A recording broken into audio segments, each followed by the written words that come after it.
कबीरा खड़ा बाजार में। कबीरदास जी। कबीरा खड़ा बाजार में, मांगे सबकी खैर, ना कहू से दोस्ती ना कहू से बैर। सुने हुए होंगे दोहा, गुरुजी भी बहुत बार रिपीट करते हैं। इतने बार रिपीट करेगी याद भी हो गया, नहीं तो कभी सुना भी नहीं था। तो जो चीज़ सुनते हो बार बार अगर सुनते हैं तो याद हो जाता है।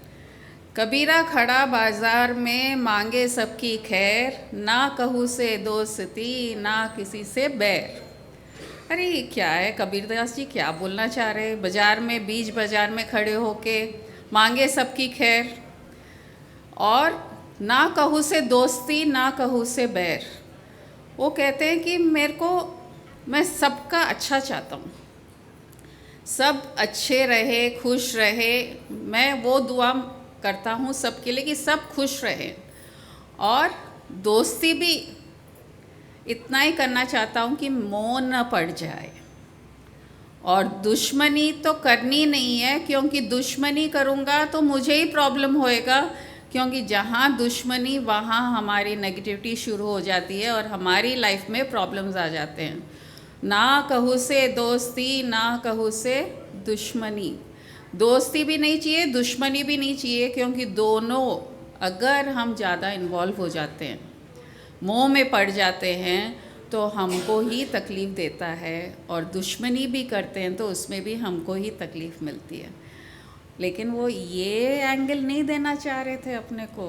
इसमें एक रहस्य छुपा हुआ है। ना कहू से दोस्ती ना कहू से बैर। दुश्मनी, बैर भी नहीं करना है।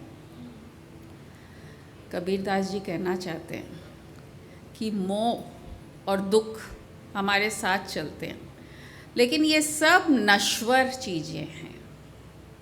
इसलिए अगर दोस्त आज है कल नहीं रहेगा, हम दुखी हो जाएंगे अगर ज़्यादा दोस्ती कर लेते हैं या ज़्यादा उसमें मोह रख लेते हैं। और दुश्मनी करके तो फ़ायदा ही क्या, क्योंकि वो दुश्मनी भी ख़त्म होने वाली है, नश्वर होने वाली है। या तो हम चले जाएंगे या वो चला जाएगा। इसलिए जो नश्वर चीज़ है, दुनिया में हर चीज़ नश्वर है, तो अगर नश्वर चीज़ है तो क्यों करें मोह, क्यों करें शोक, क्यों करें दुख, क्यों करें दुश्मनी।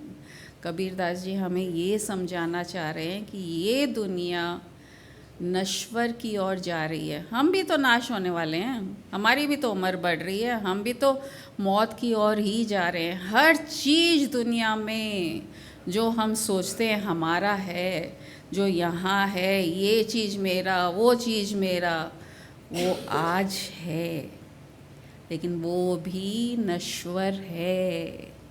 कभी न कभी तो उसका भी टाइम आने वाला है और वो ख़त्म होने वाला है। और अगर मोह पड़ गया कोई चीज़ में तो दुख का कारण होगा।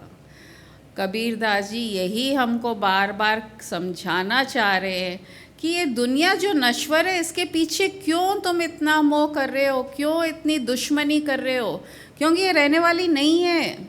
हाँ, मोह करना है, प्यार जगाना है, उस परमात्मा में जगाओ। वो जो नश्वर नहीं है उसमें जगाओ। ये यहाँ दुनिया में हर चीज़ नश्वर है। एक कहानी है, एक संत थे, घूम रहे थे जंगल में। थोड़े दिन के बाद थक गए तो एक गांव आया रास्ते में। जंगल से बाहर आए तो गांव आया। शाम हो गई तो सोचे चलो भाई आज यहीं डेरा डाल लेते हैं खुद का। वो जाते हैं तो एक घर दिखता है। थोड़ी दूर जाते हैं, अच्छा ये घर अच्छा दिख रहा है, यहाँ पूछ लेते हैं, अगर मुझे दे देंगे आश्रय तो मैं यहाँ रह जाऊँगा रात को। तो वो पूछते हैं, दरवाज़ा खुलता है। जो आदमी वहाँ खड़ा होता है उसका नाम आनंद है। वो बोलता है हाँ आइए आइए महात्मा जी, आप आइए, आराम कीजिए, मैं आपका भोजन का प्रबंध करता हूँ। संत फ़कीर था, वो संत कहाँ था, फ़कीर था, फ़कीरी कर रहा था अपनी मस्ती में। तो कहता अच्छा मुझे रखोगे, मुझे रहने दोगे रात को? बोले हाँ आप रहिए आराम से, मैं आपके लिए भोजन तैयार करता हूँ। भोजन ला के उनको खिलाया, उनको अच्छे से सोने के लिए दिए। और जब दूसरे दिन वो फ़कीर जाने लगा तो उनके साथ बहुत सारे गिफ्ट्स, लीजिए आप ये ले जाइए, आपके लिए है ये। तो फ़कीर बहुत खुश हो गया, देखो मुझे रात को यहाँ रहने को भी मिल गया, अच्छा खाना भी मिल गया और इतने सारे गिफ्ट मिल गए। अरे तेरा भला हो, आनंद को कहते हैं, तेरा भला हो, तुमने जो मुझे इतना खुश कर दिया है, तुम्हारी ज़िंदगी ऐसे ही चलनी चाहिए। तो आनंद क्या कहता है फ़कीर से, ये रहने वाली नहीं है, ये चीज़ रहने वाली नहीं है। फ़कीर सोच रहा था मैं फ़कीर हूँ, मैं संत बन रहा हूँ और ये ज्ञान दे रहा है मुझे, और वो चुपचाप चला जाता है। 1.5-2 साल के बाद उसका फिर वहाँ आना होता है, वही गांव में। तो वो मालूम करता है कि अरे वो आदमी कहाँ है आनंद, क्योंकि वो नहीं दिख रहा, उसका घर भी नहीं दिख रहा, वो भी नहीं दिख रहा।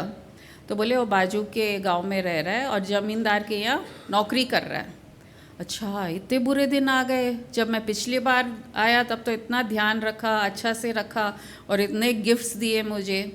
तो वो जाता है उससे मिलने, आनंद से मिलने जाता है, और उसके माइंड में वो बात खटक रही थी जो पिछले बार आनंद ने कहा कि ये नहीं रहने वाला है।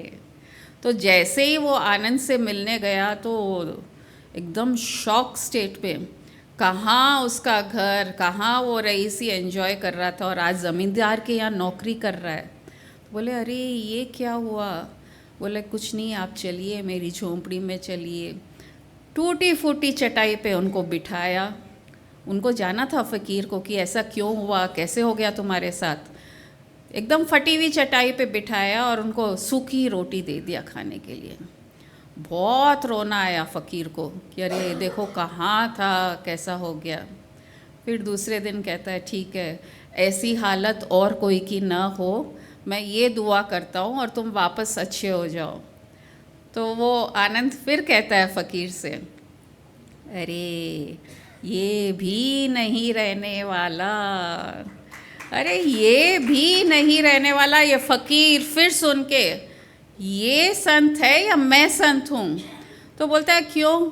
बोले इंसान को भगवान पे विश्वास रखना चाहिए और जिस स्थिति में भगवान रखे, कभी अच्छा माल दे के रखे उसे एंजॉय कर लो, कभी गरीबी में रखे, अभाव में रखे, उसमें भी खुश रहो।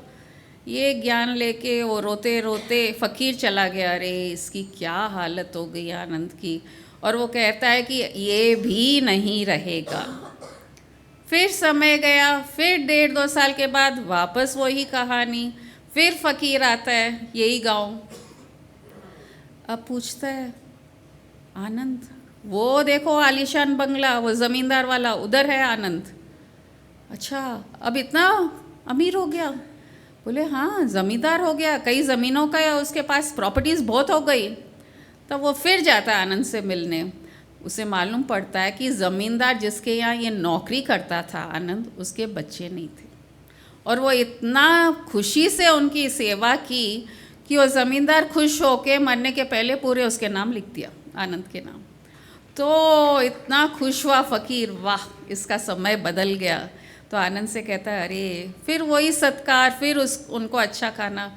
अरे तेरे तो ठाठ है भाई ठाठ, अब ये समय नहीं जाना चाहिए। वो फ़कीर कहता है आनंद से कि अब ये समय नहीं जाना चाहिए, भगवान अब तुमको वापस इतना दिया है कि ये ऐसे ही रह जाना चाहिए। फिर आनंद हंसता है, अरे ये फ़कीर को कब समझ में आएगा, मन में सोचता है वो। और ये फ़कीर सोचता है अच्छा मैं ज्ञानी हूँ या ये ज्ञानी है, मेरे को हर बार कुछ ना कुछ नया ज्ञान दे रहा है। ये चीज़ नहीं जानी चाहिए, तुमको जो आज मिला है वो वैसा ही रहना चाहिए। अब आनंद क्या कहता है, ये चीज़ रहेगी या नहीं रहेगी वो भी नहीं मालूम, या जो जिसकी ये चीज़ है वो भी रहेगा या नहीं रहेगा वो भी नहीं मालूम, ये सब नहीं मालूम। फिर फ़कीर का सिर ठनकता है, अरे हर बार ये उल्टी बात क्यों करता है आनंद, क्यों नहीं रहेगा, ऐसा क्यों है। फिर चुपचाप चला जाता है फ़कीर। फिर 1.5-2 साल बाद फिर आता है और वो ही मकान, वहाँ पे कोई नहीं दिखता है, खंडर हो गया है और कबूतर इधर उधर घूम रहे हैं। तो मालूम पड़ता है कि आनंद का देहांत हो गया। तो उसको याद आया कि पिछले बार उसने कहा था कि या तो ये नहीं रहेगा या जिसकी चीज़ है वो नहीं रहेगा। तो अब जो चीज़ पड़ी है लेकिन जिसकी है वो चला गया आनंद। तो उनकी पत्नी दिखती है कोने में, बूढ़ी सी एकदम कोने में बैठी है। तो बोले क्या हुआ? बोले बस ऐसे ही हो गया उनका देहांत। उनकी बेटियां दूसरे गांव चली गई, उनके ससुराल चले गए, अब मैं अकेली हूँ इधर। तो उनको बहुत दुख हो रहा था फ़कीर को कि चलो अब उनकी फ़ोटो को आया है आनंद की, मैं 2 फूल चढ़ाना चाहता हूँ कि मुझे इतना अच्छा लगा, मैं इतनी बार आया गया। तो वहाँ जब फ़ोटो के सामने जाता है, वहाँ भी ये लिख के स्लोगन लिखा हुआ है कि ये भी नहीं रहेगा। वो देख के वो अचंभे में पड़ जाता है कि अरे रियल सन तो ये आनंद था। मैं कभी समझ नहीं पाया कि ये ज्ञान हर बार देता था कि हर चीज़ इस दुनिया में नश्वर है। और जब हम गुरु के पास जाते हैं तब वो कहता है कि अरे ये सब नश्वर है, इसमें मोह मत डाल, तो अहंकार किस चीज़ का कर रहा है, आज रहेगा कल नहीं रहेगा। एक दिन तुम सोचोगे अरे देखो पड़ोसी कितनी मुसीबत में है और मैं खुश हूँ।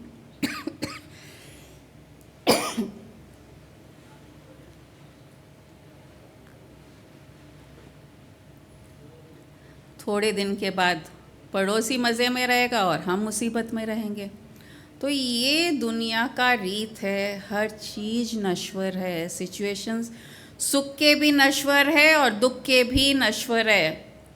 हमेशा सुख नहीं रह सकता, हमेशा दुख नहीं रह सकता, और रहता है तो सिर्फ जो सदा रह सकता है वो एक ही सत्य जो न बदलता है न बदलेगा, वो है ब्रह्म भाव। अहम ब्रह्म रूपी, अहम ब्रह्म रूपी, अहम ब्रह्म रूपी, अहम ब्रह्म रूपी। ये नश्वर नहीं होगा और सब चीज़ नश्वर होगी। परमात्मा हमेशा रहेगा, आत्मा हमेशा रहेगी। अलग अलग फॉर्म में आएगा आत्मा और परमात्मा से मिलने की कोशिश करेगा, क्योंकि परमात्मा की सत्ता हमेशा रहेगी और हर चीज़ दुनिया में नहीं रहेगी, नश्वर है। अहम शिव रूपी, अहम शिव रूपी, अहम शिव रूपी, अहम शिव रूपी, अहम नित्य रूपी, अहम नित्य रूपी, अहम नित्य रूपी, अहम नित्य रूपी, अहम सर्वसाक्षी, अहम सर्वसाक्षी, अहम सर्वसाक्षी, अहम सर्वसाक्षी। ये ब्रह्म भाव, ये जो सुख, ये जो शांति, ये नित्य रहेगा, ये नश्वर नहीं है। तो अरे इसको पाइए ना जो नश्वर नहीं है, जो सदा रहेगा। और नश्वर चीज़ में मोह माया दुख सुख, यही याद रखिए, आज है कल नहीं रहेगा, कल और कुछ आएगा और ये नहीं रहेगा। ये दुनिया की रीत है। तो इस पे ध्यान न दे के जो सत्य सत्ता है उसकी, परमात्मा की, उस पे ध्यान दीजिए।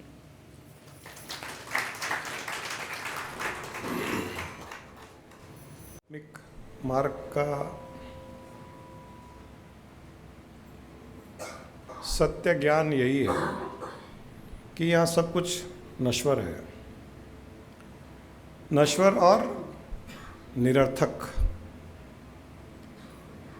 ये दोनों चीज़ें अगर हम ध्यान रखें कि यहाँ जो भी है वो नश्वर है और निरर्थक भी है। निरर्थक का अर्थ है जिसका कोई अर्थ नहीं है, निरर्थक है। क्योंकि जो नश्वर है वो निरर्थक भी है, उसका कोई अर्थ नहीं है। हमारे पास कोई भी वस्तु है, कोई चीज़ है, हमारा शरीर है, कोई परिस्थिति है, इनका अर्थ ढूंढने जाए, इनका एक पर्पस ढूंढने जाएंगे, तो हम उस माया में उलझ जाएंगे और उसका कोई हमको आंसर भी नहीं मिलेगा, कोई समाधान भी नहीं मिलेगा। ये परिस्थिति क्यों उत्पन्न हुई, इन्होंने मेरे साथ ऐसा क्यों किया, ये दुनिया क्यों बनी है, ये शरीर क्यों मिला है, मैं पैदा ही क्यों हुआ, मोक्ष ही पाना था तो भगवान पैदा ही क्यों करता है, फिर बंधन में क्यों डालता है, कर्म क्यों करते हैं, कर्मों से छुटकारा क्यों चाहिए, बीमारी क्यों होती है, फिर दवाई क्यों लेना पड़ता है, ठीक क्यों होते हैं, बुरी परिस्थिति के बाद में अच्छी, अच्छी के बाद में बुरी, जीवन के बाद में मृत्यु, मृत्यु के बाद में फिर पुनर्जन्म। इनका अगर समाधान ढूंढने की कोशिश करेंगे, इनका मतलब ढूंढने की कोशिश करेंगे, पर्पस ढूंढने की कोशिश करेंगे, कोई ना कोई अर्थ ढूंढने की कोशिश करेंगे तो नहीं मिलेगा। किसी के पास में कोई आंसर नहीं है कि ये सृष्टि की उत्पत्ति क्यों हुई। सृष्टि की उत्पत्ति क्यों हुई? जब महाप्रलय होने वाला है तो उत्पत्ति क्यों करता है? हम उत्पन्न क्यों हुए? 84 लाख जोनियाँ क्यों बनी? पेड़ पौधे क्यों है? ये इतने प्लैनेट्स, ये सब का अर्थ क्या है? जब सब चीज़ यहाँ छोड़ करके जाते हैं हम, तो इसका अर्थ क्या है? ये निरर्थक है। जो इंसान जो चीज़ है उसको निरर्थक मानता है कि इसका कोई अर्थ नहीं है, वो उसको ज़्यादा अच्छे से एंजॉय करता है, वो सुखी रहता है। और जो अर्थ ढूंढता है उसमें कि ये किसी न किसी कारण से है, इसका कोई ना कोई पर्पस है, इसका कोई मतलब है, कोई मीनिंग है, वो दुखी होता है। पहले तो उसको समाधान नहीं मिलता है, और खुद का कोई समाधान पा भी लेता है तो भी वो दुखी होता है, क्योंकि उसके अर्थ के अनुसार कोई चीज़ नहीं होती है। अभी कोई क्रिकेट मैच चल रहा है, अगर मैं क्रिकेट मैच को मेरे लिए कोई अर्थ नहीं रखता है, दो टीम खेल रहे हैं, इंडिया पाकिस्तान खेल रही है या आईपीएल के दो टीम खेल रहे हैं, आप नहीं खेल रहे हो, आप घर में टीवी पे देख रहे हो। खेलने वाले खेल कर चले जाते हैं, घर में झगड़े, किसी को हार्ट अटैक, इंडिया हार गई तो हार्ट अटैक, इंडिया जीत गई तो फटाके, पाकिस्तान हार गई तो ढोल बजा के। एक न एक जगह तो दुख, दूसरी जगह सुख। फिर दूसरी बार मैच खेलेंगे, फिर उल्टा, क्योंकि किसी ने उसमें अर्थ ढूंढ लिया। इसका अर्थ क्या है? इसका कुछ ना कुछ अर्थ है। हम भारतीय, हम जीते हैं, और भारत हार गया, पाकिस्तान जीत गया। पाकिस्तान कैसे जीता? हमारे टीम प्लेयर्स इतने बेकार है, खेलते नहीं है प्रॉपरली, उसको उस टाइम में ऐसे खेलना चाहिए, उस टाइम वैसा खेलना चाहिए, ऐसी बॉलिंग डालनी चाहिए, उस फील्डर को वहाँ खड़ा करना चाहिए। हम अर्थ ढूंढ रहे हैं, उसमें कोई ना कोई मीनिंग ढूंढ रहे हैं, मतलब कुछ भी नहीं है। आपको न सट्टा खेलना है, न आपके कोई भाई बंधु वहाँ पर है, न आपको कुछ मिलने वाला है, न आपका कुछ खोने वाला है, न आपको प्राइज़ मनी मिलने वाली है, न आप कुछ खोने वाले हैं। लेकिन कहीं ना कहीं आपने उसमें बहुत अर्थ ढूंढ लिया। और जो निरर्थक देखता है वो बैठा है, एंजॉय कर रहा है, खेल रहे हैं तो ठीक है, पॉपकॉर्न खा रहा है, कोल्ड ड्रिंक पी रहा है, कौन जीत रहा है कौन हारा है उसको कोई मतलब नहीं है। आधा मैच देखा ठीक है, बाकी आधा मैच फ़ोन करके पूछ लेता भाई कौन हारा कौन जीता, या अगले दिन न्यूज़पेपर में पढ़ लेता है कि इसने जीता इसने हारा, उसको कुछ मतलब नहीं है। निरर्थक देखता है वो ज़्यादा एंजॉय करता है, वो एंजॉय करता है। हम अगर निरर्थक भाव से देखेंगे और नश्वर भाव से देखेंगे किसी भी चीज़ को, हम उसमें फंसेंगे नहीं। ये जो अभी दोहा, ना कऊ से दोस्ती ना कऊ से वैर, ये बहुत ऐप्ट है। वहाँ पर किसी भी चीज़ को निरर्थक देखिए तो न हमको वैर होगा न दोस्ती होगी कि मेरी कंट्री है तो हम दोस्ती कर रहे हैं, पाकिस्तान खेल रहा है तो हम वैर कर रहे हैं। तो दुख सुख इसके साथ में जुड़ा हुआ रहेगा। जहाँ दोस्ती जहाँ वैर, वहाँ पर दुख सुख जुड़ा हुआ ही रहेगा। निरर्थक में कोई दुख सुख नहीं है। मेरे लिए किसी चीज़ का कोई अर्थ ही नहीं है। अर्थ नहीं है इसलिए मैं बहुत एंजॉय करता हूँ हर चीज़ को, लेकिन अर्थ ढूंढ लूँ उसमें। सत्संग है, अर्थ कुछ नहीं है, टाइम पास करना है। घर में बैठ के टीवी देखो एकता कपूर के, कोई मूवी चले जाओ, रेस्टोरेंट चले जाओ, यहाँ आ जाओ 1 घंटा अच्छे लोगों से मिल लो। अर्थ कुछ नहीं है, निरर्थक है, क्योंकि हम सब नश्वर भी है, हम सब नश्वर भी है और हम सब नश्वरता की ओर ही बढ़ रहे हैं। चूंकि नश्वर है हर चीज़, इसके लिए उसका अर्थ भी नहीं है। और शंकराचार्य ने कहा है कार्य कारण वर्जिता। उन्होंने कहा है कार्य और कार्य कारण दोनों को जानने की कोशिश करोगे तो तुमको कुछ भी नहीं मिलेगा। इसके लिए उसको वर्जित कर दिया कि जैसे स्वप्न में कुछ हो रहा है, हम रात को स्वप्न देखते हैं, स्वप्न में कभी अच्छे स्वप्न आते हैं, कभी बुरे सपने, कभी डरावने, कभी प्यार वाले, कभी हंसाने वाले, कभी कुछ।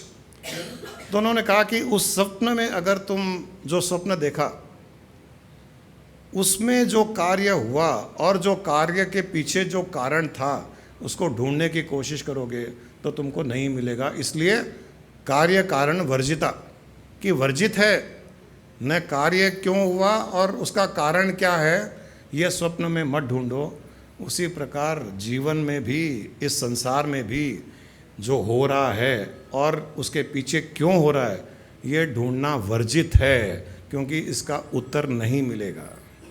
और ये नहीं ढूंढोगे तो सुख शांति से जियोगे, ढूंढोगे तो फंस जाओगे। हर चीज़, हर परिस्थिति भी नश्वर है। आज कोई दुखदायी परिस्थिति है तो सुखदायी भी होती है। मतलब वो जैसे ही कोई परिस्थिति उत्पन्न हुई, उसका अर्थ ये है कि वो नश्वरता की ओर बढ़ रही है, वो नाश होने के लिए उत्पन्न हुई है। अगर सृष्टि का नाश, सृष्टि की उत्पत्ति नहीं होती, अगर सृष्टि की उत्पत्ति नहीं होती तो सृष्टि का नाश भी नहीं होता। हम अगर पैदा नहीं होते तो हम मरते भी नहीं। हम मर इसलिए रहे कि हम पैदा हुए, और जो लोग पैदा नहीं हुए वो मर भी नहीं रहे। जो पैदा नहीं हुए वो मर भी नहीं रहे। तो इसका अर्थ ये है कि जो चीज़ पैदा होती है, जिस चीज़ की उत्पत्ति होती है, उसका नाश भी होता है। वो नाश होने के लिए ही उत्पन्न हो रहा है।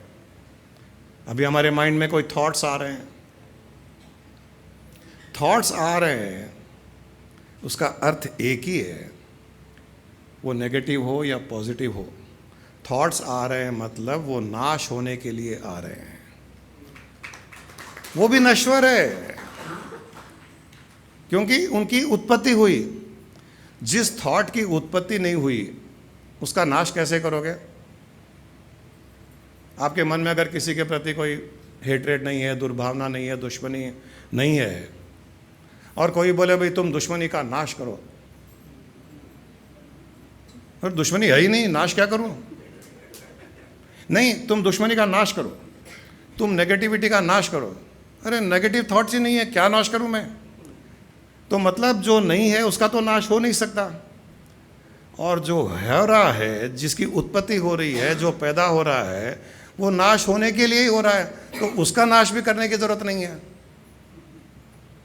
दुश्मनी भी अगर हो गई किसी से, नेगेटिव थॉट्स आ गए, पेनफुल सिचुएशन क्रिएट हो गई, अरे वो नाश होने की तरफ जा रही है, वो नाश होने के लिए पैदा हुई है।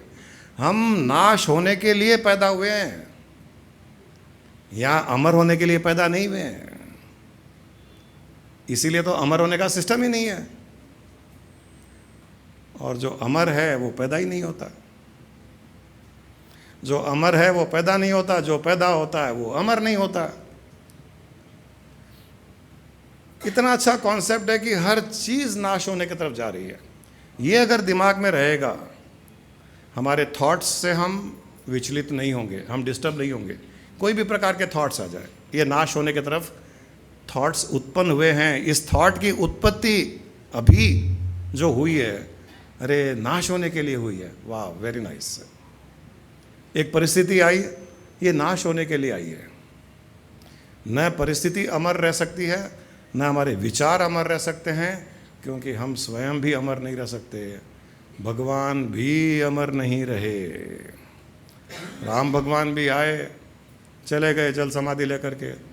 भगवान कृष्ण आए, एक तीर खाया, चले गए यहाँ से। उन्होंने अपना भी नाश किया, उन्होंने स्वयं का नाश किया। हम स्वयं का नाश नहीं करेंगे तो नाश तो होने वाला है। जब हर चीज़ नाश की ओर जा रही है तो मोह किस बात का, भय किस बात का, विचलित किस बात का, किस लिए विचलित हुए हैं, किस लिए विचलित हुए?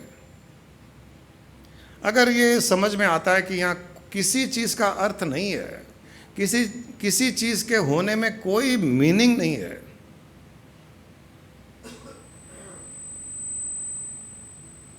और हर चीज़ जो है नाश की ओर बढ़ रही है, तब इंसान किसी चीज़ में मोह नहीं डालेगा, बहुत ज़्यादा दोस्ती नहीं करेगा, क्योंकि ज़्यादा दोस्ती करेगा तो फिर कहीं ना कहीं दोस्ती टूटेगी तो दुख होगा। दुश्मनी भी नहीं करेगा, तब क्या होगा? वो केवल और केवल साक्षी भाव से जीवन जिएगा, विटनेसिंग स्टेट, और देखता रहेगा सब जा रहे हैं। जैसे एक बार वो ऋषिकेश में एक पुल पर दो दोस्त खड़े थे, तो एक ने कहा, तीन दोस्त खड़े थे शायद, एक ने कहा कि ये देखो नदी का पानी बह रहा है। एक दोस्त राम झूला पर खड़े थे, तो एक दोस्त ने कहा कि ये नदी का पानी बह रहा है।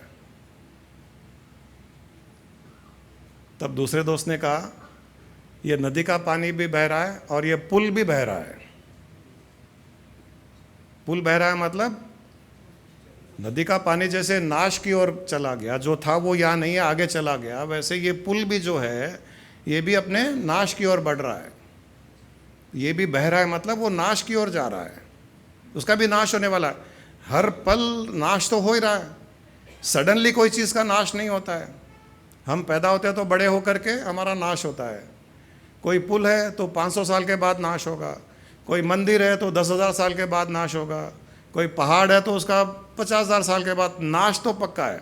और 50,000 साल, 10,000 साल, 5,000 साल, 200 साल, 10 साल में भी नाश हो रहा है। उसका अर्थ है कि हर पल उतना नाश हो रहा है जितना वो 10 साल, 50 साल, 1000 साल में नाश होएगा, उतना हर पल नाश हो रहा है। हम 1 घंटा यहाँ बैठे हैं तो 1 घंटा हमारा नाश हुआ है, हमारे शरीर का 1 घंटे का नाश हुआ है। 1 घंटा हमारा नाश हो गया। तो वैसे उसने कहा कि पानी भी बह गया, पुल भी बह रहा है। तीसरे ने कहा कि पानी भी बह रहा है, पुल भी बह रहा है, हम भी बह रहे हैं। ऐसा नहीं है कि हम तो परमानेंट रहेंगे, ये पुल खत्म हो जाएगा, पानी खत्म हो जाएगा, हम रहेंगे, वैसा नहीं है। ये ज्ञान की दृष्टि है, सब बह रहा है, सब बह रहा है। और यहाँ नाश का अर्थ भी एक बड़ा सुंदर अर्थ हो सकता है। उसने कहा कि नदी बह रही है, दूसरे ने कहा कि पुल भी बह रहा है, तीसरे ने कहा कि नदी भी बह रही है, पुल भी बह रहा है और हम भी बह रहे हैं। नदी बह करके कहाँ जा रही है? समुद्र में जा रही है, समुद्र में मिल रही है, मतलब वो अपने सोर्स से मिल रही है। हमारा जो नाश हो रहा है वो नाश भी नाश नहीं है, हमारा मिलन हो रहा है। अगर हम एक अच्छी दृष्टि से देखें तो हम इसको नाश को हटा दें हम, और नाश के जगह अगर मिलन को ऐड कर दें तो उसका थोड़ा सा अर्थ बदल जाएगा। नाश में थोड़ा नेगेटिव, थोड़ा डिप्रेसिव, अरे यार मर जाएंगे, मर जाएंगे मतलब छूट जाएगा, ये यहीं रह जाएगा। नाश में ये छूट जाएगा, यही ध्यान में रहेगा। मर जाएंगे, पीछे परिवार छूट जाएगा, मकान छूट जाएगा, सब चीज़ छूट जाएगा, अच्छा नहीं लग रहा है, क्योंकि दिमाग जो चीज़ छूट जा रही है उसके बारे में सोच रहा है।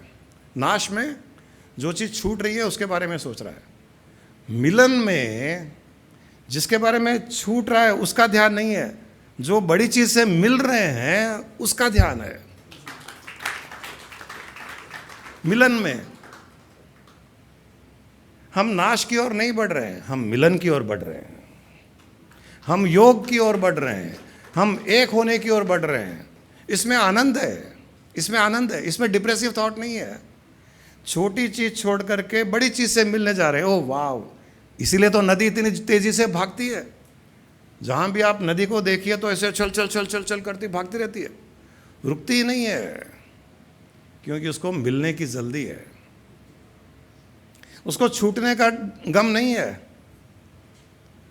हमको डर कभी भी किसी चीज के छूटने का डर होता है। जो भय, डर, फियर जो होता है कोई ना कोई चीज से, जिससे मोह है, जिससे प्यार है, जो मैं मेरा मानता हूं, उसके छूटने का डर होता है। तो कभी भी छूटने में डर है, परंतु मिलने में तो आनंद है, एक्साइटमेंट है। मिलने में एक्साइटमेंट है। इसीलिए संत कहते हैं, सब जग डर पे मरण से, मेरे मरण आनंद, कब मरिए कब भेंटिए पूर्ण परमानंद। वो उसकी मिलने की जल्दी में है, छूटने का डर नहीं है, छूटने का फियर नहीं है, क्योंकि इससे मोह नहीं है, मोह उससे मिलने वाले पे है। जो मिलना है, जिससे मिल करके एक होना है, अपना विस्तार होना है, अपना एक्सपेंशन होना है, वो उसकी एक्साइटमेंट में है कि कब मिल करके कब एक्सपेंड हो जाऊं मैं, कब शरीर की लिमिटेशन छोड़ करके मैं कॉन्शियसनेस की अनलिमिटेशन में चला जाऊं। उसको वो एक्साइटमेंट है। और जब वो एक्साइटमेंट होता है, तब जो रुकावटें होती है, जो ऑब्स्टेकल्स होते हैं, इंसान उस पर ध्यान नहीं देता है। जैसे नदी है, कितने भी बड़े बड़े बोल्डर्स आ जाए, कितने पत्थर आ जाए, कितनी जगह उसको मोड़ दिया जाए, वो पत्थर भी आ जाए तो ऐसे नहीं कि पत्थर के सामने खड़े होकर के, पत्थर हट, तू बीच में क्यों आता है, हथौड़ा लेकर के पत्थर को मारेगा, ऐसा नहीं करेगा। वो अपने आप को स्प्लिट कर लेगी। अगर बड़ा पत्थर भी आ गया, मैं अपने आप को स्प्लिट करके आधी यहां से आधी यहां से निकल जाऊंगी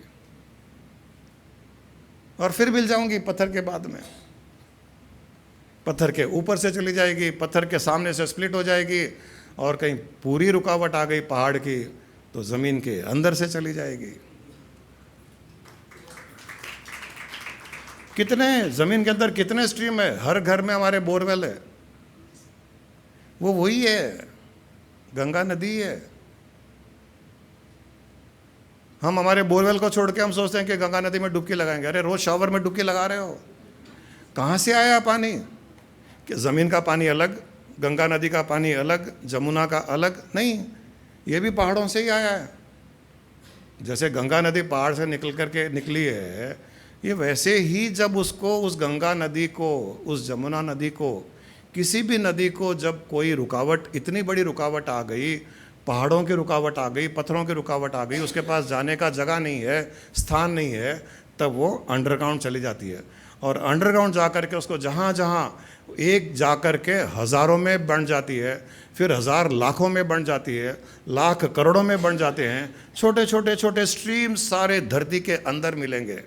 इसलिए हम जहाँ भी बोर डालें वहाँ कहीं ना कहीं पानी निकल ही आता है, उसके आसपास कहीं ना कहीं पानी निकल आता है। ये पानी वही है, गंगा नदी यहाँ इस तरीके से आकर के हमको यहाँ शुद्ध करने के लिए आ रही है। हम सोचते हैं कि नहीं, शुद्ध वहीं जा कर के होगा। यहाँ भी मान लो, शावर के नीचे आंख बंद करके गंगा नदी में डुबकी लगा रहे हो, गंगा नदी आपके ऊपर इतनी कृपा है कि वो वहाँ नीचे जा कर के हज़ारों फीट जा कर के, फिर बोरवेल से ऊपर आ कर के, आपके घर के टैंक के ऊपर जा कर के, फिर पाइप में आकर के शावर में आपको शुद्ध कर रही है। वैल्यू ही नहीं है। ये सच है। अगर कोई इसको नेगेट कर सकता तो बता दीजिए। कि ये गलत है। कहाँ से आया पानी? ये ज़मीन के अंदर का पानी, गंगा नदी का पानी, गंगोत्री का पानी, जन्मोत्री का पानी कि अलग अलग है? बता दीजिए। नहीं है, ये सारा का सारा समुद्र से उत्पन्न हुआ है। समुद्र से उत्पन्न होकर के भाप बन करके बादल बना, बादल बन करके कहीं ना कहीं बरस गया, कहीं वो बर्फ़ के स्नो के रूप में बरसा, कहीं पानी के रूप में बरसा, पहाड़ों में गया, वहाँ से एक जगह गंगोत्री से निकला, एक यमुनोत्री के रूप में निकला, फिर नदी बन करके समुद्र में चला गया, जहाँ रुकावट हुई वो ज़मीन के अंदर चला गया। एक ही ब्लॉक ऑफ वाटर एलिमेंट है सारी सृष्टि में, एक one block of water element, दो है ही नहीं। ये भी हमारी एक सोच है कि ये गंगोत्री है, ये यमुनोत्री है, और कौन सी यहाँ आंध्रा में, तेलंगाना में कृष्णा, गोदावरी, येरी वोरी, येरी वोरी कावेरी। ठीक है, नाम दे दिया हमने, क्योंकि वो हमको अलग अलग जगह से निकलती हुई दिखाई दी। एक्चुअली अगर इसको हम समझें, ये सारे गोदावरी, कावेरी, कृष्णा, यमुनोत्री, गंगोत्री, जो भी हम इन सारे के अगर पीछे जाएंगे, पीछे पीछे पीछे कि कहाँ से शुरू हुआ, वो पहाड़ से निकला तो वो पहाड़ में कहाँ से आया पानी, अगर पीछे जाते जाएंगे तो अल्टीमेटली हम आसमान की ओर ही देखेंगे। ये सारा का सारा बादलों से पानी आया हुआ है, और कहाँ से आएगा? हमारे पास बादल के अलावा पानी आने का कोई रास्ता नहीं है। अलग अलग बादल अलग अलग जाकर के बरस गए, वहाँ जहाँ बरसे और वहाँ से जो नदी निकली उसको हमने एक नाम दे दिया। सोर्स एक ही है। ये सारे बादल को कहाँ से मिला पानी? समुद्र से मिला। समुद्र एक ही है। ये तो हमने अलग अलग समुद्र का भी नाम दे दिया, ये ओशन, वो ओशन, ये ओशन, वो ओशन है, one single block of ocean. तो एक ही सोर्स से कई बादल से कई जगह बारिश, कई जगह बारिश से वो जो रिवर बन गए उनके कई नाम, फिर उनके अलग अलग रूप, वो अलग अलग स्थान में गए, उस स्थान की महिमा बढ़ गई। लेकिन अंत में ये सब जाकर के ज़मीन के अंदर का पानी हो, ज़मीन के ऊपर का हो, सब जाकर के वापस अपने ही सोर्स में मिल जाते हैं। इनका नाश नहीं होता है। उसी प्रकार सारी सृष्टि की उत्पत्ति का सोर्स एक ही है, चेतना, कॉन्शियसनेस। उसमें से जब चेतना का भाप उत्पन्न हुआ तो भाप रूपी कई एलिमेंट्स क्रिएट हो गए। 5 तत्व जो कहते हैं हम, ये पृथ्वी, जल, वायु, अग्नि, आकाश, ये 5 तत्व उत्पन्न हो गए। फिर मन, इंद्रियां, बुद्धि बन गई। ये सब कहीं ना कहीं बरसते गए, बरस करके कहीं ना कहीं मिल गए। उनका रूप आकार अलग हो गया, तो किसी का नाम कुछ दे दिया गया, किसी का नाम कुछ दे दिया गया, किसी का नाम कुछ दे दिया गया। ये नदी, वो नदी, ये नदी, वो नदी, हम सब वो उस प्रकार की नदियाँ ही है, लेकिन सोर्स तो एक ही है। हम भी सब कृष्णा, गोदावरी, जन्मोत्री, यमुनोत्री प्रकार की रूपी नदियां हैं। ज़मीन के अंदर जितने स्ट्रीम्स है, हम सारे ज़मीन के ऊपर उस प्रकार से चेतना के स्ट्रीम है। हम चेतना के स्ट्रीम है, क्योंकि हमारे भीतर वही चेतना है। किसी भी इंसान, किसी भी जीव को, किसी भी इंसान के भीतर, किसी भी जीव के भीतर, किसी भी पेड़ के भीतर चेतना में कोई अंतर नहीं है। वो एक ही चेतना है। जब एक ही चेतना है और हम उसी चेतना से उत्पन्न हुए हैं, केवल हमारा रूप और नाम अलग अलग होने से हम अपने आप को अलग अलग आइडेंटिफाई कर लिए। चलिए कर लिए तो कर लिए, लेकिन जैसे जैसे हम अपने नाश की ओर बढ़ रहे हैं, हम नाश की ओर बढ़ करके मिलन की ओर जा रहे हैं। जिस प्रकार ज़मीन का हर स्ट्रीम अंत में, ऊपर की नदी, ज़मीन के भीतर का स्ट्रीम अंत में समुद्र में ही मिल रहा है, उसी प्रकार हम भी उसी ओर जा रहे हैं। हम हमारे सोर्स शुद्ध चेतना परमात्मा से मिलने की ओर ही बढ़ रहे हैं, और कहीं नहीं जा सकते हम। ये जीवन का सत्य है, आध्यात्मिक सत्य ये है। लेकिन हम बीच में ही अपनी दृष्टि को संकीर्ण, एक नैरोड, कॉन्ट्रैक्टेड विजन के द्वारा एक एक स्ट्रीम को अलग अलग मानते हुए, अभी हमारे घर में बोर किया गया तो 800 फीट पे पानी आया, कोई बोलता है मेरे घर में 20 फीट पे पानी आ गया, किसी के बोरवेल में 500 फीट पर पानी आ गया। अरे पानी 20 फीट पे आओ, 500 पे आओ, 1000 पे आओ, पानी वही है, एक ही का सोर्स है। तो वैसे ही एक आदमी 800 फीट जितना बड़ा हो गया, एक आदमी 20 फीट जितना रह गया, मतलब एक अमीर हो गया, गरीब हो गया, हाइट में नहीं बट स्टेटस में, नाम में, सम्मान में, व्यापार में, किसी न किसी प्रकार से। बट पीछे से चेतना का सोर्स तो एक ही है, वो एक ही है। वो कितना भी डीप होगा, कितना भी ऊपर होगा, कितना भी कैसा भी होगा, चेतना का सोर्स तो एक ही है, दूसरा नहीं है। इसलिए नदी के जैसे बहते रहना चाहिए, चेतना को बहने दीजिए। न कोई परिस्थिति रोक सके, न कोई विचार रोक सके, न कोई किसी हमारे अगेंस्ट कुछ बोले उससे हम अपसेट हो जाएं, न बीमारी में रोक सके हमारे चेतना को बहते हुए, न कोई धन या न कोई गरीबी रोक सके उसको चेतना को बहते हुए। जो गुरु माँ ने अभी स्टोरी सुनाई, कितनी प्यारी स्टोरी है। धनवान था, ये नहीं रहेगा, गरीब हो गया, ये नहीं रहेगा, फिर धनवान हो गया, ये नहीं रहेगा, फिर वो भी नहीं रहा, खाली फोटो है तो वहाँ भी लिख दिया ये भी नहीं रहेगा वो भी नहीं रहेगा। अरे मर जाएंगे, पेपर में हिंदी मिलाप में फ़ोटो आ जाएगा, 3-4 दिन आएंगे, श्रद्धांजलि इसकी, श्रद्धांजलि उसकी, श्रद्धांजलि, नीचे अपना अपना नाम लिखेंगे, उठावना, ये शोक सभा, वो शोक सभा, स्त्रियों का, पुरुषों का, सब एक ही जगह। 5, 7, 10 दिन, कितना भी बड़ा आदमी हो वो भी नहीं रहेगा, क्योंकि कई बड़े आए, आज नहीं है, हम भूल गए, उनको याद करना पड़ता है। प्राइम मिनिस्टर कौन कौन थे याद करो, 25-50 नाम, अरे उसको तो भूल ही गए, इसको भूल गए, उसको भूल गए, इसको भूल गए, 2-4 याद आते हैं। जब वो थे तब तो बहुत बड़े थे वो, भगवान को भी भूल गए। अभी राम भगवान का समय है तो राम भगवान को याद है, नरसिंह भगवान कहाँ गए, भूल गए अभी थोड़े दिन कृष्ण भगवान को भी भूल गए, क्योंकि सब जगह राम भगवान राम भगवान। अब भगवान को ही भूल जाते हैं, हम कौन है। न हमारे रहने का कोई अर्थ है, न हमारे यहाँ से जाने का कोई अर्थ है, कोई अर्थ नहीं है। क्यों आए हमको ही नहीं पता, आ गए। अब जब आ ही गए और जा रहे हैं, जाएंगे, टाटा बाय बाय तो बोलना ही है सबको, नहीं बोलोगे तो भी टाटा बाय बाय आप अपने आप को बोलो, नहीं तो लोग बोलेंगे आपको tata bye bye, see you. आखिरी सांस चल रही है तो लोग सब प्रार्थना करने लगे, हे भगवान। कोई बोलता है कि जल ला, इसके मुंह में जल डाल दे, मतलब उसको पता है ये जा रहा है टाटा बाय बाय, मुंह में भी पानी डाल रहा है तो वो टाटा बाय बाय बोल रहा है। अब ऐसे नहीं बोल रहा है, ज़बरदस्ती नाक पकड़ करके मुंह खोल करके 2-4 वो ड्रॉप्स तो डाल ही देते हैं पानी के, कि प्यासा नहीं जाए। सत्य तो यही है, जब जाना ही है और जा ही रहे हैं, आप कितनी भी कोशिश कर लो, जितने भी बड़े संत ऋषि मुनि हुए या असुर हुए, जो 10,000 साल की साधना कर करके भगवान से हर प्रकार का वरदान मांग लिया उन्होंने, हिरण्यकश्यप से लेकर के इतने बड़े बड़े असुर हुए, सबने वरदान यही मांग। भगवान बोले मैं अमर तत्व का वरदान नहीं दे सकता कि तुम अमर हो जाओगे।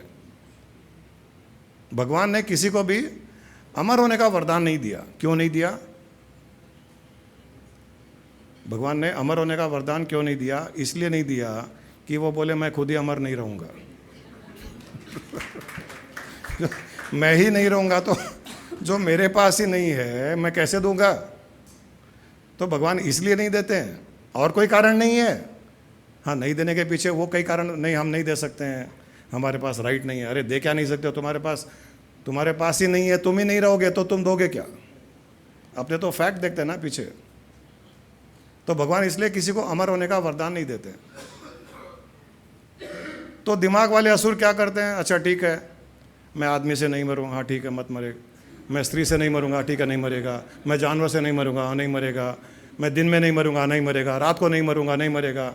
उसकी बुद्धि जितना सोचता है सोच लिया।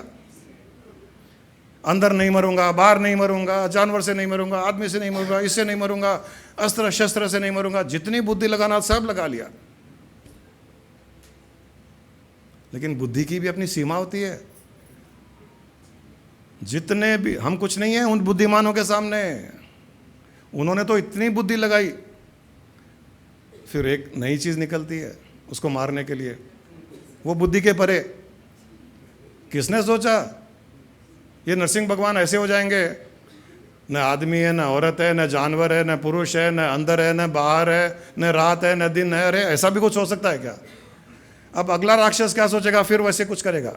अब वो भी मांग लेगा कि नरसिंह भगवान के जैसा भी नहीं रहना चाहिए, अंदर बाहर के बीच में बैठ के नहीं मारना चाहिए, कुछ भी करेगा वो। और कुछ निकलेगा, नीचे से निकलेगा वो। 84 लाख योनियों से 85 लाख योनि निकल जाएगी, एक और एक योनि क्रिएट हो जाएगी।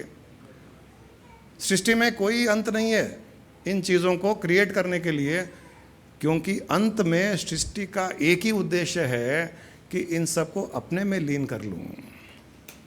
उसका और कोई उद्देश्य नहीं है। सृष्टि चाहती है अपने में लीन कर लूँ। हम जो अमर होना चाहते हैं, या किसी ने भी अमर होने की कोशिश की, उसने बहुत गलती ये की, वो चाहता था कि मैं शरीर से अमर हो जाऊं। अरे वो सृष्टि की चेतना कहती है कि तू अमर होएगा, शरीर से नहीं, चेतना से अमर होएगा, क्योंकि चेतना एक ही है जो अमर है। तू मुझ में मिल जा, तू मुझ में लीन हो जा, तू अमर हो जाएगा। और ये आध्यात्मिक रहस्य, ये सीक्रेट जब हमको मिल जाता है, ये बहुत बड़ा सीक्रेट है ये, कि जीवित रहते हुए भी अमर तत्व का आनंद लेना। जीवित रहते हुए, शरीर से जीवित रहते हुए अमर तत्व का आनंद लेना। Try to be eternal while you are alive, you can still be eternal, you can be one with the eternity. चेतना से, कॉन्शियसनेस से, चेतना से अमर रहो। और शरीर का तो पता है नश्वर है, ये बढ़ रहा है, ये कहीं जा रहा है, एक दिन में ख़त्म हो जाएगा। तो शरीर भी नाश नहीं हो रहा है। एक्चुअल में नाश तो कुछ सृष्टि में होता ही नहीं। जो शरीर भी मर रहा है, मृत्यु हो रही है, हम क्या कहते हैं? पेपरों में तो लिखते हैं ना, पंच तत्वों में लीन हो गए। कौन लीन हो गया? शरीर पंच तत्वों से लीन हो गया, क्योंकि वो पंच तत्वों से बना था। तो यहाँ पर कॉन्सेप्ट भी यही है, लॉजिक यही है कि जो चीज़ जिससे बनती है वो अंत में उसी में ही लीन हो जाती है। तो उसका नाश नहीं हुआ, शरीर का भी नाश नहीं हुआ। शरीर का नाश कहाँ हुआ? पंच तत्वों से एक चीज़ बनी, पंच तत्वों में लीन हो गई। तो हमारा जो शरीर के पीछे शरीरी है, हम शरीर के पीछे शरीरी है, उसका भी नाश नहीं होगा, क्योंकि जो शरीरी आत्मा है वो परमात्मा से उत्पन्न हुई है। तो कॉन्सेप्ट एक ही है, जो चीज़ जिससे उत्पन्न होती है वो उसी में लीन हो जाती है। पंच तत्वों से बना हुआ शरीर पंच तत्वों में लीन होता है, परमात्मा से उत्पन्न आत्मा परमात्मा में लीन होता है। किस चीज़ का भय, किस चीज़ को पाना, कौन सा मोक्ष, कौन सी मुक्ति, कौन सा एनलाइटनमेंट, सब बेकार है। कुछ क्या अनिल?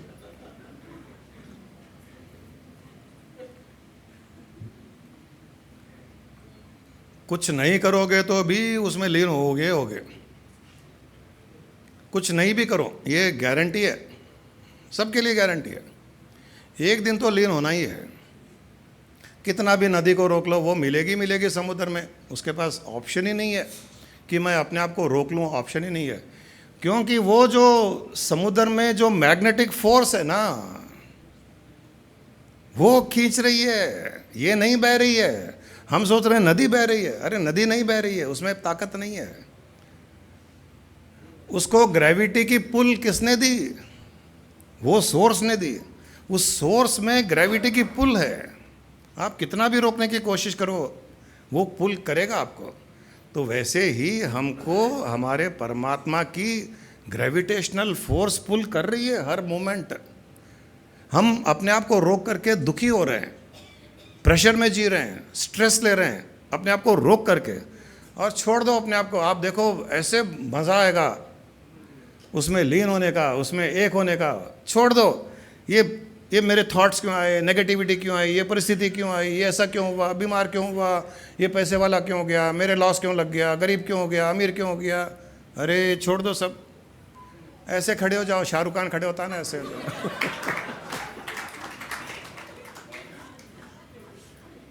मस्त खड़ा होता है उसका, वो मोहब्बतें कोई मूवी में ऐसे खड़े होता है तो ऐश्वर्या राय के गले लगाती है, वही है।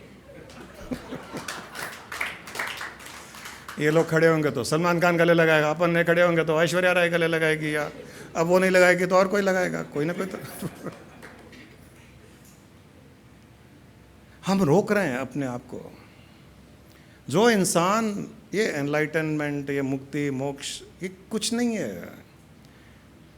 जो रोक रहा है, जो हम अपने आप को रोक रहे हैं उससे मिलने के लिए, उससे छूटने को ही हम ये मुक्ति मोक्ष, ये एनलाइटनमेंट आदि आदि, ये सब थोड़े बड़े बड़े टर्म्स दे देते हैं। अब नहीं देंगे तो यहाँ कौन आएगा, तो देना भी पड़ता है। अकेले बैठ के वो माइक में बोल देंगे तो क्या मज़ा आएगा, तो कुछ सुनने वाले भी चाहिए, ताली बजाने वाले चाहिए, तो थोड़ी दुनियादारी, थोड़ा व्यापार, बट आनी जानी कुछ नहीं है। मैं आपको बहुत क्लियरली बता रहा हूँ, आनी जानी कुछ नहीं है। हम सब उसमें, वो खींच रहा है। आप रोकोगे तो जैसे बहुत ज़ोर से हवा आ रही है, आंधी आ रही है, आप किसी खंबे को पकड़ लो तो स्ट्रेस क्रिएट होगा ना, प्रेशर क्रिएट होगा ना। वो खींचना चाह रही है, आप रोक रहे हो।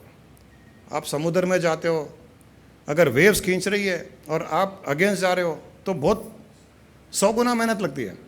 और आप एक शव के जैसे पड़े हो जाओ, वो ले जाएगी। वो समुद्र के बीच में न कोई क्रूज़ चाहिए, न कोई वीज़ा चाहिए, न पासपोर्ट चाहिए, ये कंट्री से वो कंट्री, वो कंट्री से वो कंट्री ले जाएगा। अब फ्री में घूमने का शौक नहीं है तो उसका क्या करेगा जरा। आपको मेहनत करना, पैसे कमाना, पासपोर्ट लेना, वीज़ा लेना, क्रूज़ में जाना, अरे छोड़ दो। घूमना है तो घुमा देगा ना। ये रोकना बंद करो अपने आप को। ये स्ट्रगल ही प्रॉब्लमेटिक है लाइफ में। हर चीज़ में हम स्ट्रगल करते हैं। कोई चीज़ निकल रही है उसको रोक रहे हैं, कोई चीज़ हो रही है उसको रोकने की कोशिश कर रहे हैं, एक परिस्थिति क्रिएट हो गई उसमें स्ट्रगल कर रहे हैं उसे बाहर निकलने के लिए। अरे तुमको बाहर नहीं निकलना है, परिस्थिति तुम्हारे जीवन से बाहर निकलने के लिए पैदा हुई है।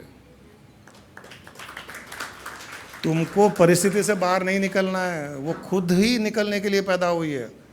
अब हम निकलने की कोशिश कर रहे हैं, वो बोल रही है अरे तू कैसा बेवकूफ़ आदमी है, मैं खुद ही निकलने के लिए आई हूँ और तू निकलने की कोशिश कर रहा है। मतलब मूर्खों की सभा की कोई अंत नहीं है संसार में। इतना ज्ञान काफ़ी अगर समझ में आ जाए ना, और आप देखते रहो, परिस्थिति को देखते रहो।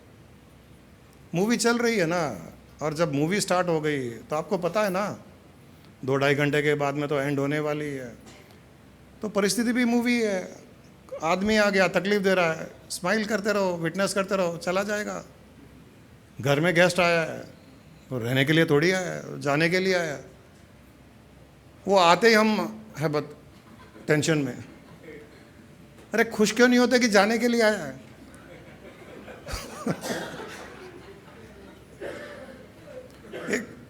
एक सोच का अंतर है। वो रहने के लिए आया टेंशन, जाने के लिए आया अरे 1 दिन हो गया जाएगा, 2 दिन के बाद जाएगा, 3 दिन के बाद जाएगा, खुशी हो रही।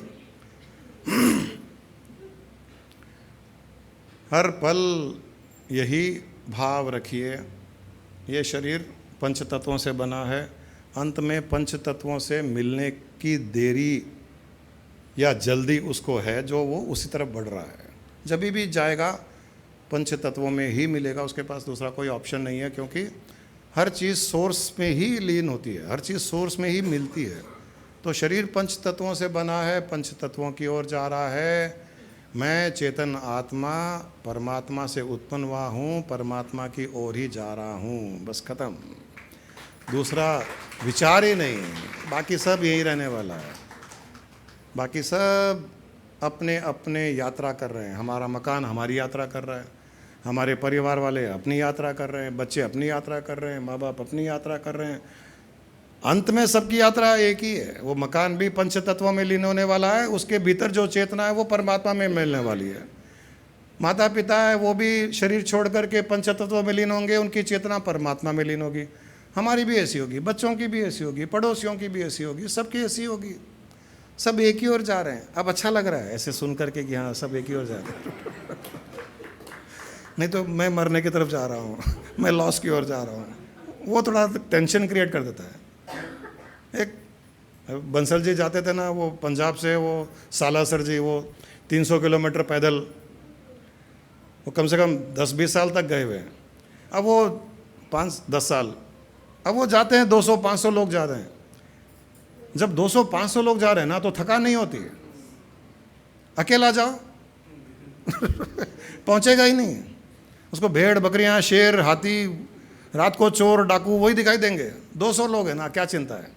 अभी हम 100 लोग तो निष्फिक्र हो गए, चिंता मुक्त, सब वहीं जा रहे हैं। और जो अलग अलग है सब एक हो जाएंगे, उसका आनंद और अलग भी नहीं रहेंगे। ये शरीर जैसे छूटेगा वो पंच तत्व में चला जाएगा जहाँ से आया। चेतना से हम एक हो जाएंगे। एक होने का आनंद तो और कुछ है। एकम सुखम, शास्त्रों के भी वाक्य है, एकम सुखम, कि एक में सुख है, अनेक में सुख नहीं है। अनेक में तो दुख है। ये अलग है तो दुख है, ये और मैं एक ही है, ये और मैं एक ही है, उसमें सुख है। एकम सुखम, तो ध्यान उस एकता पे रहे, उस एक चेतना पे, एक परमात्मा पे रहे। शरीर जब तक है तब तक ठीक है, एंजॉय करते रहो। इसको खाना चाहिए खिला दो। ज़रूरी नहीं है कि इसको रोटी सब्जी फुल्का अच्छा वीगन हेल्दी फूड खिलाओ। हेल्दी खिलाओ अनहेल्दी खिलाओ, वो भी पंच तत्व में जाने वाला है। उसको बर्गर खिलाओ खिचड़ी खिलाओ, अंदर जा कर के वो पंच तत्वों में मिल कर के वो शरीर के साथ में खिचड़ी भी जाएगी, बर्गर भी जाएगा। क्यों दिमाग लगाना इतना। जब जो मन करे खा लो, पिज़्ज़ा मन करे पिज़्ज़ा खा लो, बर्गर खा लो, खिचड़ी खा लो। रोको मत अपने आप को। आपके टेस्ट बड्स कई बार कहते हैं कि आज पानी पूरी खानी है, बोलेगा नहीं। एक बार हमारे घर वो मुझे याद है कोई आया था पिकअप करने सत्संग के लिए। सुबह से व्रत था, स्मृति हरि अग्रवाल विवेक की वाइफ, तो सुबह से व्रत था। मैंने कहा व्रत है? हाँ गुरुजी सुबह से व्रत है। हेडेक है क्या? बहुत हेडेक है। इतने में पानी पूरा दिख गया। मतलब गाड़ी रोको चलो तुम्हारा व्रत तोड़ते हैं। गुरुजी कुछ नहीं होगा, तुम खा लो। मैं बोलता हूँ कोई पाप नहीं लगेगा, पाप लगेगा तो मैं अपने ऊपर ले लूँगा, तुम पानी पूरी खाओ। 10-12 पानी पूरी खाई, हेडेक गायब, मस्त। अरे टेस्ट बड्स जब पानी पूरी खाने की इच्छा उत्पन्न हुई तो उनको शांत कर करके उसको ख़त्म कर दो। स्ट्रगल क्यों कर रहे हो उसको। अंत में तो किसी ने सही कहा है, 50 किलो का इंसान, 80 किलो का इंसान या 200 किलो का इंसान जब मरेगा तो वापस स्टार्ट तो वो 3 किलो से ही होने वाला है। क्यों दिमाग लगाना है, एंजॉय करो। एंड का कोई मतलब नहीं है, स्टार्ट वापस 3 किलो से होने वाला है। 200 किलो वाला 200 किलो के रूप में बच्चा पैदा नहीं होगा, 100 किलो वाला 100 किलो के नहीं होगा, वो 3 किलो में ही होगा। अरे तो फिर डरना क्या है। जितना भोगना है भोग लो, जितना। अब अगली बार बताऊंगा कि भोगना नहीं है, वो अलग बात है।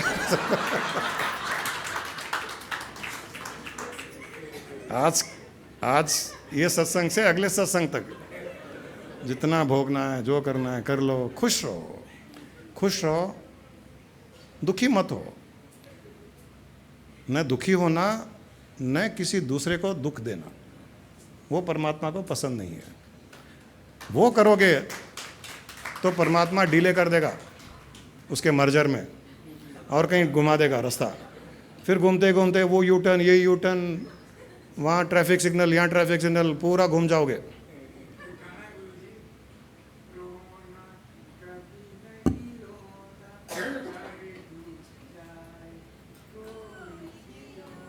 सही है, एकदम सही है।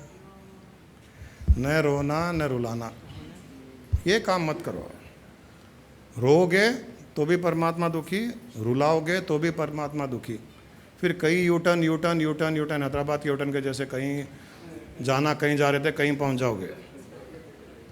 तो दुखी नहीं होना, खुश रहो हर परिस्थिति में। वो ख़त्म होने के लिए आई है, हम उससे मिलने के लिए आए हैं, ये निश्चित है, ये निश्चित है। Just flow with the flow, just flow with the flow.